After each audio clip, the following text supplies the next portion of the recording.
தர்மசலா கோவிலை சுத்தி உள்ள நிறைய மர்மங்கள் இருக்கு. அந்த மர்மங்களுக்கு விசிட் ப்ளோவர் வந்து இதை சுத்தி நிறைய மர்மங்கள் நடந்துகிட்டு இருக்கு. இதுல நிறைய கொலைகளும் அடங்கியிருக்கு. அதுல நிறைய பெண்கள் சரி ஆண்களும் இருக்காங்க. நிறைய பேரை தர்மசலா கோவில் பக்கத்துல உள்ள அந்த ஆத்துலையும் அந்த சுத்தி உள்ள காடுகளையும் நாங்கெல்லாம் புதைச்சோம் அப்படின்னு சொல்லிட்டு விசிட் ப்ளோவர் வந்து அப்ரூவல் ஆயிருந்தாரு. அவரு நிறைய குற்றச்சாட்டை வச்சிருந்தாரு அந்த கோயில் நிர்வாகத்து மேல. இப்போ அவர் மேலே நிறைய அலிகேஷன்ஸ் வந்திருக்கு. அவரு தர்ம சங்கடத்தோட அவரு இப்ப இதுவரையும் போலீஸ் மற்றும் வக்கீல்கிட்ட பேசிட்டு இருந்த அவரு இப்போ டைரக்டா மக்கள்கிட்டயே பேச வந்திருக்காரு. இப்போ ஒரு ஃபர்ஸ்ட் இன்டர்வியூ ஒண்ணு கொடுத்திருக்காரு. அது என்னென்ன விஷயங்கள் சொல்லியிருக்காரு அப்படி விஷயங்களை வாங்க பார்க்கலாம்.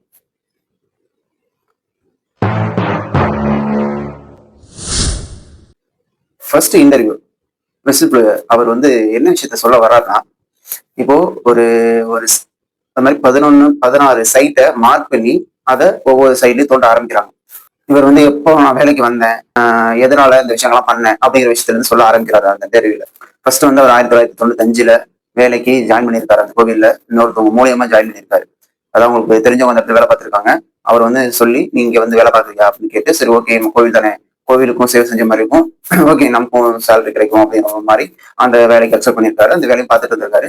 ஃபர்ஸ்ட் என்ன பண்ணியிருக்காருன்னா, அந்த கோவில் பக்கத்துல ஆற்றுல உள்ள இந்த கரைகள்ல தான் நிறைய கிளீன் பண்ணிட்டு இருந்திருக்காரு. பழைய சாலைகள், ஆற்றங்கரை ஓரங்கள், நிறைய காடுகள், அந்த ஏரியாக்கெல்லாம் நான் புதைச்ச இடத்துலலாம் எலும்பு கூடுகள் வந்து நிறைய இடத்துல கிடைக்கல. ஆனா சில இடத்துல கிடைச்சிருக்கு. கிடைச்சது எல்லாமே ஆண்களோட எலும்பு கூடுகள் மட்டும்தான். ஆனா நிறைய பாதிக்கப்பட்டதுன்னு சொன்னது பாலியல் வன்கொடுமை செய்து இறந்த பெண்கள் தான் நம்ம சொல்லியிருந்தோம். அப்படி இருக்கும் பொழுது ஆண்கள் எலும்பு கூடு உடைக்கும் போது என்ன கர்நாடக அரசு சுத்தி உள்ள சோசியல் மீடியா சம்மந்தப்பட்டவங்க அந்த கட்சிகளுமே விசில் ப்ளோவர் மேல ஒரு கண்டனத்தை தெரிவிக்கிறாங்க. ஏன்னா தர்மசலா கோவிலுக்கு களங்கத்தை ஏற்படுத்துறதுக்காகவே இவர் போய் குற்றச்சாட்டை வச்சுட்டு வந்திருக்காரு அப்படிங்கிற மாதிரி விஷயங்களை சொல்றாங்கன்னா அவருக்கு யாரும் சப்போர்ட்டா இல்லை. இது மாதிரி விஷயங்களை எந்த கட்சியுமே ஆதரவா இல்லை. எதிர்கட்சி சரி, இப்ப கர்நாடகா ஆட்சி செய்யற ஆளுங்கட்சி சரி, எல்லாருமே இவர் எகேன்ஸ்டா வந்து நிக்கிறாங்க.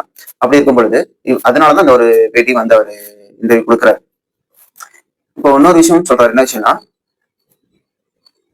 70-80 பேரை நான் புதைச்சேன் ஒரே இடத்துல. ஆனா அந்த இடத்துல இப்போ மரம் முளைச்சிருக்கு, பாறைகள் இருக்கு. அப்படின்னு இருக்கும் பொழுது ஆல்ரெடி இருந்த இடம் மாதிரியே இல்லை. அப்படிங்கும் பொழுது நிலச்சரிவு ஏற்பட்டிருக்கலாம் அந்த இடத்துல. ஆல்ரெடி முன்னாடி எல்லாம் ரொம்ப பள்ளமா இருந்துச்சு, இப்ப ஹைட் ரொம்ப ஏறி இருக்கு.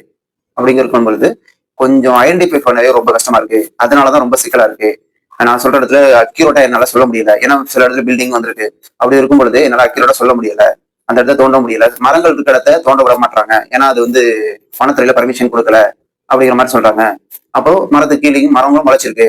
அப்படி இருக்கும்பொழுது அது எனக்கு சில சிக்கல்கள் இருக்கு அதுல. அது மாதிரி குற்றச்சாட்டையும் அவர் வைக்கிறாரு. வைக்கும்பொழுது எஸ்ஐடி மீது மேல எனக்கு நம்பிக்கை இருக்கு. நான் சொல்றது செய்யறாங்க. பட் இந்த மரங்கள்ல மட்டும் வனத்துறை அப்ரூவல் கொடுக்கல அப்படிங்கிற மாதிரி அதை அப்படிங்கிற விஷயத்த மட்டும் சொல்லி அந்த இடத்த மட்டும் நோண்ட மாட்டாங்க, வெட்ட மாட்டாங்க மரங்களை அப்படிங்கிற விஷயத்தையும் அவர் சொல்றாரு.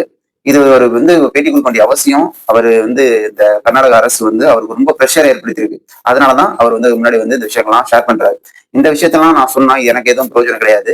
நான் வந்து எனக்கு கில்டி ஃபீலிங்னால தான் திரும்ப திரும்ப ஒரே விஷயம் சொல்றாரு. கில்டி ஃபீலிங்னால தான் நான் வந்திருக்கேன், ஓகேவா, எனக்கு இதுல எதுவும் நன்மை கிடையாது. இது மாதிரி விஷயம் நான் ஆல்ரெடி ஒரு விஷயம் தப்பு பண்ணேன், அதை சரி பண்ணி அந்த சம்மந்தப்பட்டவங்களை நான் தண்டனை வாங்கி கொடுக்கணும், அதுக்காக தான் வந்திருக்கேன் அப்படிங்கிற விஷயத்தான் அவரு சொல்றாரு. அந்த கொண்டு அதுக்கு மேல நியூஸ் பேப்பரை சுத்தி அவங்கள போயிட்டு புதைச்சிட்டு வர சொல்றாங்க. புதைச்சிட்டு வர சொல்லும் பொழுது அதை மேற்பார்வை, அதாவது ஒரு டெம்பிளுக்கு பக்கத்துல புதைச்சிட்டு சொல்றாங்க. ஆனா டெம்பிள் பக்கத்துல வேண்டாம்னு சொல்லிட்டு அங்க வேண்டாம், நீங்க அந்த நேத்ராவதி ஆத்து கரையோரமே புதைங்க அப்படிங்கிற மாதிரி சொல்றாங்க. இப்ப கரையோரமும் புதைக்கிற வரையும் அங்க ஒரு ஆள் வந்து பாப்பாரு எந்த இடத்துல புதைக்கிறாங்க அப்படிங்கிற விஷயத்த பார்த்துட்டு ஒரு சூப்பர்வைசர் இருப்பாங்க. சூப்பர்வைசர் சப்போஸ் இல்லாத பட்சத்துல ரூம் பாய் வருவாங்க. அவங்க பேர் கூட எனக்கு தெரியும், அதெல்லாம் நான் வந்து எஸ்ஐடில இன்ஃபர்மேஷன் இதுல கொடுத்துருக்கேன் அப்படிங்கிற மாதிரி அவர் சொல்றாரு. ஏன்னா அவர் எந்த விஷயங்களுமே டைரக்டா அவர் சொல்லல. ஆனா எல்லாமே அவர் வந்து எஸ்ஐடி அவங்க போலீஸ்கிட்ட சொல்லியிருக்காரு. எல்லாருமே ஒரு கோர் ஸ்டேட்மெண்ட்ல சொல்லியிருக்காரு. டைரக்டா சொல்லாம கோர் ஸ்டேட்மெண்ட் ஒன்று கொடுத்துருப்பாருல, அதுல அவங்களோட பேர்லாம் சொல்லியிருக்காரு. ஏன்னா அவங்களுக்கு அவர் எந்தெந்த இடத்துல புதைச்சிருக்காரு, யார் யாரை புதைச்சிருக்காருன்னு அவங்களுக்கு எல்லாம் பக்காவா தெரியும். இன்னொரு விஷயம் சொல்றாரு, அது இடம் மாத்திருக்கலாம், இல்ல அந்த பணங்கள் இல்லாத மாதிரி ஏதாச்சும் பண்ணிருக்கலாம் இந்த கேஸ் வர்றதுக்கு முன்னாடி அப்படிங்கிற ஒரு விஷயத்தையும் சொல்ல வர்றாரு. ஏன்னா அந்த இடத்துல ஒரு தோணத்தோட எங்க எதுவுமே கிடையாது அப்படிங்கும்போது அந்த விஷயத்த சொல்ல வர்றாரு. எல்லாமே ஒரு 25 இயர்ஸ்க்கு முன்னாடி உள்ளது. அப்போ இருந்த கால சூழ்நிலை மாதிரி இப்ப கிடையாது, எல்லாமே மாறி இருக்கு. அப்படி இருக்கும் பொழுது ரொம்ப கஷ்டமா இருக்கு. பின் பாயிண்டா என்னால எந்த விஷயத்த அக்யூரேட்டா சொல்ல முடியல. சொன்னாலுமே அந்த இடத்துல அது பாடி கிடைக்கல. அப்படி இருக்கும்போது எனக்கு டவுட்டாவே இருக்கு. ஆனா சில இடத்துல கிடைச்சிருக்கு. அப்போ நான் சொல்ற விஷயத்த உண்மை தானே, இதை எப்படி ஃபேக்னு சொல்றீங்க அப்படிங்கிற மாதிரி அவர் இன்டர்வியூ கொடுத்துருக்காரு. ஆக்சுவலா அந்த விசில் ப்ளோவர் வந்து அவர் வேற ஏதோ காரணத்துக்காக வந்து சொல்லணுமா, இல்ல என்ன ரீசனுக்காக அவர் உயிரையே பணைய வச்சு இந்த விஷயத்த வந்து சொல்றாரு. ஏன்னா சப்போஸ் இது தப்பா ஆயிடுச்சுன்னா அவருக்கு தான் பெரிய தண்டனை கிடைக்கும். அப்படிங்கும் பொழுது அவருக்கு வந்து சொல்ல வேண்டிய அவசியம் என்ன இருக்கு? அவரு சொல்ற விஷயம் உண்மையா பொய்யா? உங்களை பொறுத்தவரையும் நீங்க சொல்லுங்க. தேங்க்யூ.